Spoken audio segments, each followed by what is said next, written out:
I've made 3 loaves of bread using 3 different flours, a plain flour, a strong white bread flour and the Canadian. Let's take a look at them and just see what the difference is between them, because I do say using different flours for different things will give you different results. So as you can see already, just putting these 2 next to each other, the Canadian is taller and that is the Canadian. This is the plain and it's definitely flatter, and then this is the strong, and I think that sits somewhere. Can we see just how different they're behaving? So let's cut them open and take a little look inside. So the first one we'll do is we will take a look at the plain loaf. So this is just made with normal plain flour that you might use for baking. It has made a loaf of bread, so any flour will make sourdough, but it's whether or not you're getting the sourdough that you want to see.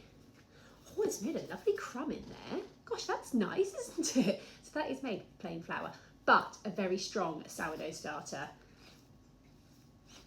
That looks nice, doesn't it, actually? So don't forget, if you have run out of other flours, you can switch them out. You just might not see the results that you want to see. So this is the strong white bread flour. Let's take a look inside. Again, a beautiful crumb structure, looking absolutely fabulous. And then for the Canadian, which is my favourite for making a sourdough, I just find that you get a very nice rise on it, you get a nice firm dough to work with. If you're new to sourdough, it's much easier to work with. And again, a beautiful crumb structure.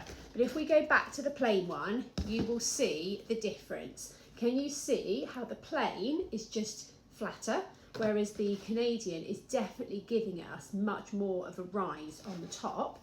So if you are struggling with sourdough and your sourdough isn't rising in the way that you want to, it's not giving you the shape, try switching up the flour to one with a much higher protein content, like a Canadian, which has up to 15 grams of protein, and it takes a lot of the pressure off you because it's the actual flour itself that does all the hard work. So the strong white bread flour is amazing, but you can just see a slight difference, that this one just gives you that lovely rounded top on it. So let me know if ever you've tried using the Canadian bread flour and what did you see from the results.